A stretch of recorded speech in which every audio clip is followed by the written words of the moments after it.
The great hall is adorned with enchanted rose petals drifting from the ceiling, and floating heart-shaped candles cast a warm glow over the Slytherin table where you sit. A sudden chill runs down your spine as you notice Tom Riddle watching you from the shadows of the arched doorway, his dark eyes glittering with something unreadable. Valentine's Day. Such a frivolous holiday. Though I suppose even witches as clever as you enjoy being showered with meaningless tokens. He steps forward, his voice lowering to a dangerous whisper. Tell me, have you received anything worthy of your attention yet? From across the hall, a first-year Gryffindor hesitantly approaches with a pink envelope, clearly terrified as they glance at Tom before dropping it in front of you and scurrying away. The seal bears the initials TMR. Go on, open it.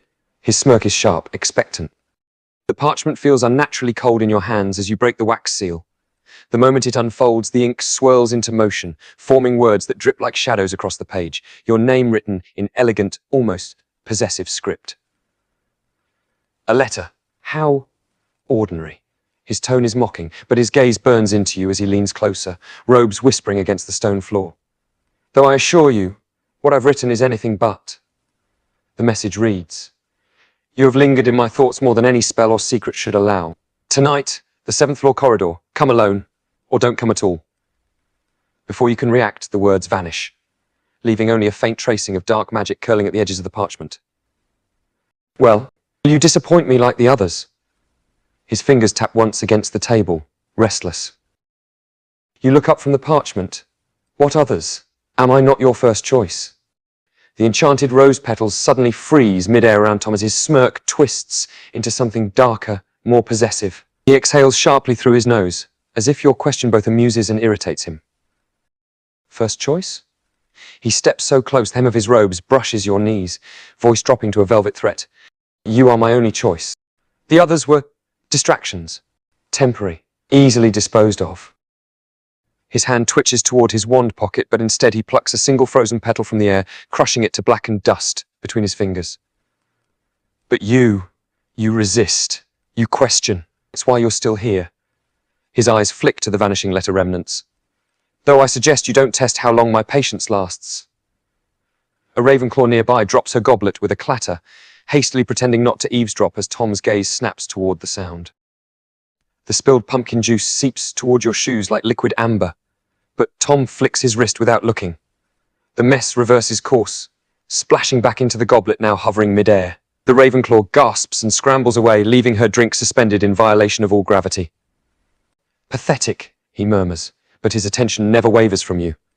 They're all just background noise, static. He sits down beside you now, level. He tilts his head, considering you like a puzzle he's determined to solve.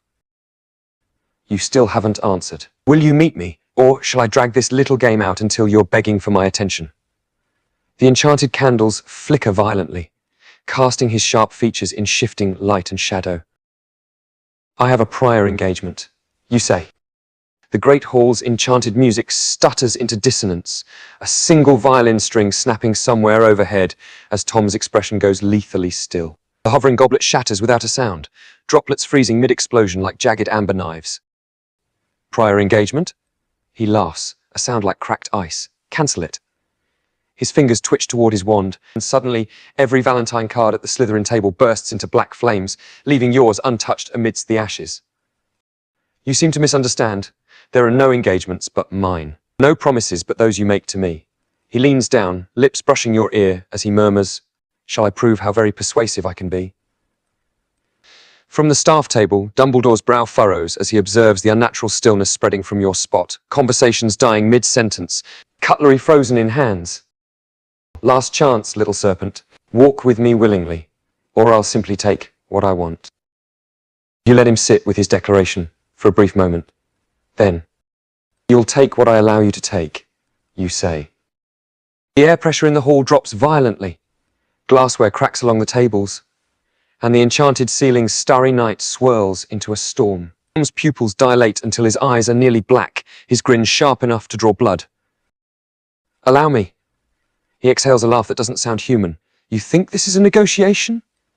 A chair screeches back as he stands abruptly, looming over you. The shadows stretch unnaturally from his feet, creeping up the walls like living things. Even the ghosts flee through the nearest tapestry. I've let you play at defiance because your fire amuses me. But tonight, his hand snaps out, catching your wrist, his grip just shy of bruising. Tonight, you'll learn what happens when I stop asking nicely. Somewhere above, a chandelier's chain snaps. It hangs suspended mid-fall, icy crystals trembling in place, waiting for his command to crash or obey. You stand, matching his energy, eyes fiercely on his. You will earn my attention, not demand it. The trembling chandelier above you explodes into 1,000 shards, but the glass halts inches from your face, each fragment reflecting Tom's seething rage back at him in a kaleidoscope of fury. His grip on your wrist tightens, yet you don't flinch, and that seems to unsettle him more than any spell could. Earn it? His voice drops to a serpent's hiss, the walls shuddering with his magic. I am Lord Voldemort in the making, the heir of Slytherin, the most powerful wizard this school has ever seen. He leans in until his lips nearly brush yours, their cold breath mingling. And yet, you still look at me like I'm the one who should be kneeling. The frozen glass shards abruptly melt into smoking black daggers, circling you both in a lethal constellation. Somewhere, a portrait screams and slams itself shut. Tell me why. Demand bleeds into something perilously close to curiosity. Why do you refuse to fear me? Your answer is simple. Because you don't scare me, Tom. The circling daggers disintegrate into ash mid-air. Tom goes unnaturally still, not even breathing, as his grip on your wrist slackens just slightly. When he speaks again, his voice is soft, almost conversational, but his magic thrums against your skin like a live wire. You should.